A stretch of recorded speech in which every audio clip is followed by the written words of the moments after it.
Hi, I'm David. I own and operate Country Whatnot Gardens here outside of Rochester, Indiana, which is about an hour south of the Michigan state line.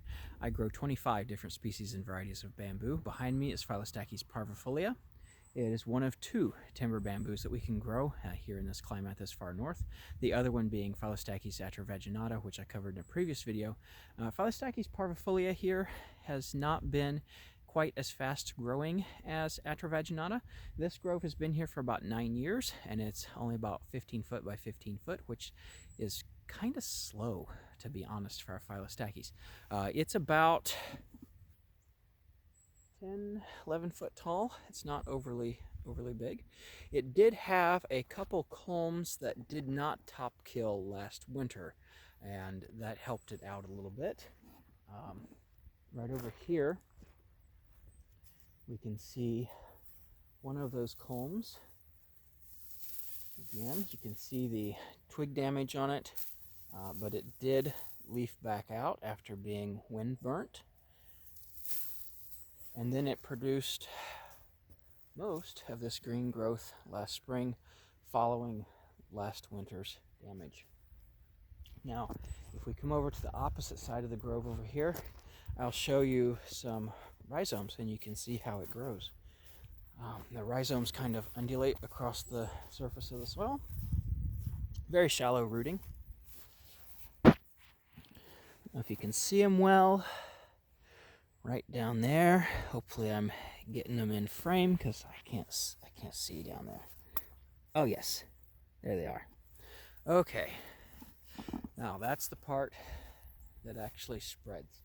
Now, how to contain this one. This one has actually been slow enough that it has been very well behaved. Only within the past couple of years has it multiplied enough that I've been able to take divisions off of it to set around various places. There's one I put over there by the tsukubai and the fountain. There's some others.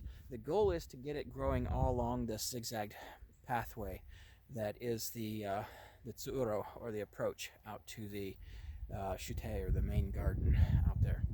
And it's been quite slow going. It has been a very easy bamboo to control because it's still frankly getting up to size where I want it. I haven't really had to mow any off. It's not spread enough to worry about. Like I say, 9 years, and it's only 15 foot by 15 foot approximately. The footprint, that is, it's about 10, 11 feet tall. That's not massive. But I will say, I noticed a definite difference in rhizome size when I dig this. Those roots over there that were above the ground were small compared to this one plant up here that I dug. This one plant up here that I dug had like a Y root system when I dug it and replanted it a couple years ago. And those roots were like almost two of my thumbs together, and it's like, wow, I can tell this is going to be a big one day if it keeps going in proportion to the size of its roots. But I've set various little divisions. There's one back there. Around up here are a couple that I just did this past fall of 2023. These were some good sized divisions that I took. All right, here's one of them. If I can get far enough back to get it in frame there. Okay, there it is. Right here is another one, another good sized one that I took. So one day this path, I want it to all be lined with parvifolia here. And the nice thing about parvifolia, you might tell by the name, right? Parvifolia, small foliage, is that the leaves are small. It's a small-leafed bamboo. So even though it doesn't get as large as something, say, like moso, the contrast between the leaf size and the culm size, once this is mature, gives the look almost of a smaller moso. This bamboo is rated at upwards between 30 and 40 foot by between 3 and 4 inches in diameter. I doubt it does that this far north. If it surpasses Nuda, which has been 22 foot by 1.25 inches for me, the largest Nuda has been. If this surpasses that, I'll be really happy. And it's here, located in a sheltered location. You can see over there, there's the woods.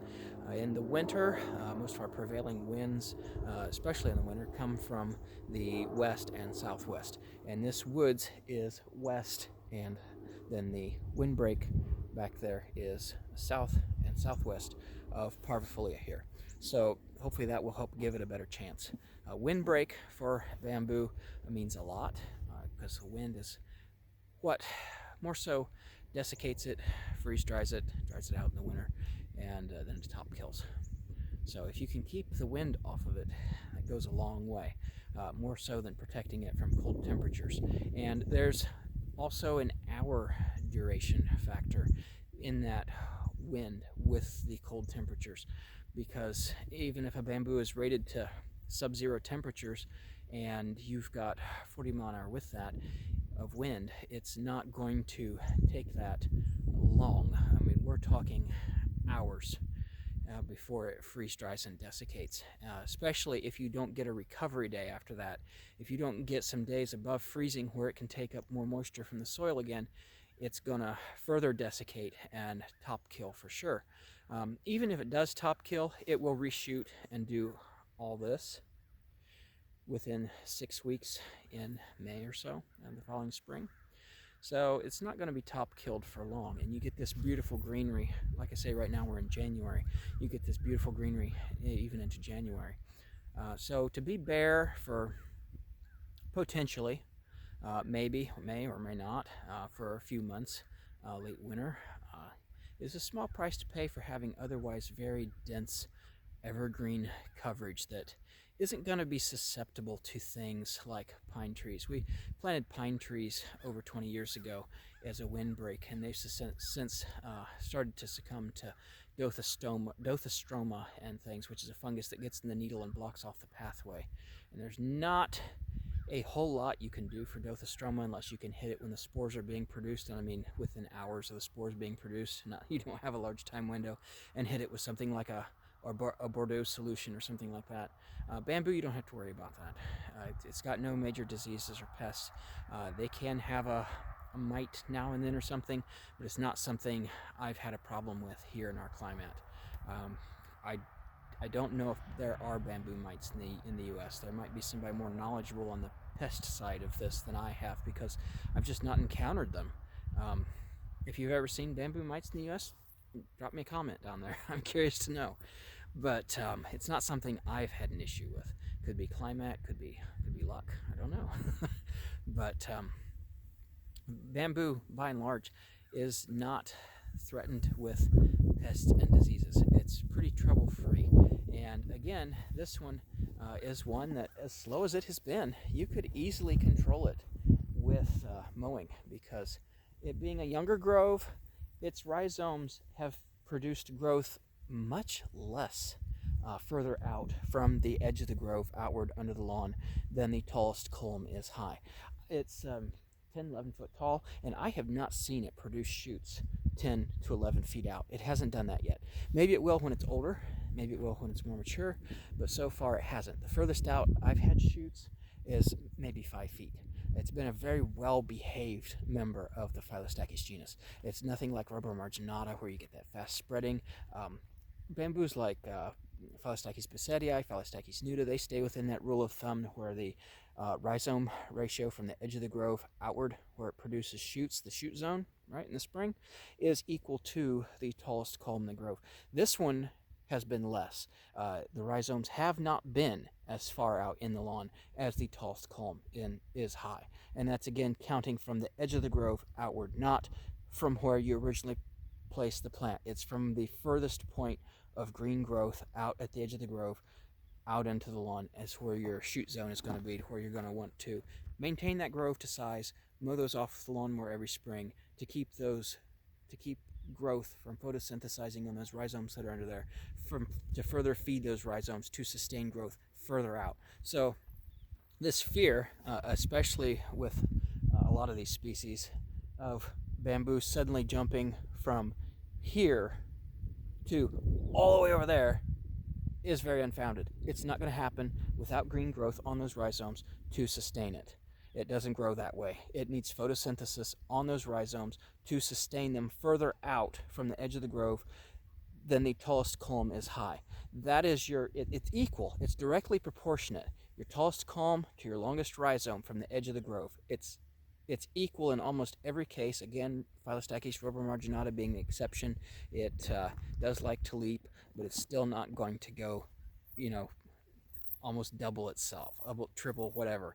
It's still within the range. Rubra marginata stretches it a bit, but others like your Bessetii, your Nuda, your parvifolia, even Atrovaginata that we covered in a previous video, aren't going to leap suddenly 100 feet.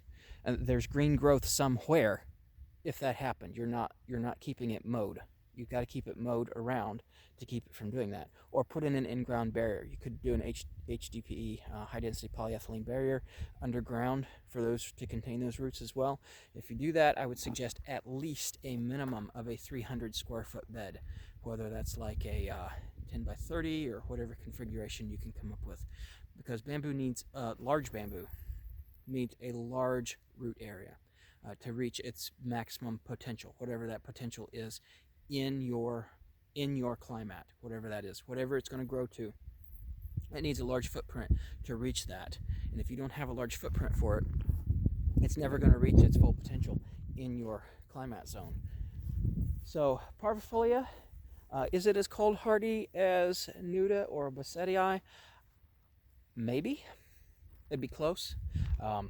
Seeing how it did have some that did not top kill last winter, and Nuda and Bessetii did. There again, the difference, we're on different sides of the windbreak with more woods protection, so that could have made the difference. It's going to take more testing, more trials, more winters to see how that evens out between the reputed two most hardy species in the genus, Nuda and Bessetii, how they compare and stack up to parvifolia here and vice versa, and also with Atrovaginata. It's going to take more trials because 8-9 years just is not enough to be able to give a definitive answer on that. So could this get bigger than Nuda? Maybe someday, we hope, but time remains, that remains to be seen. Only time will tell.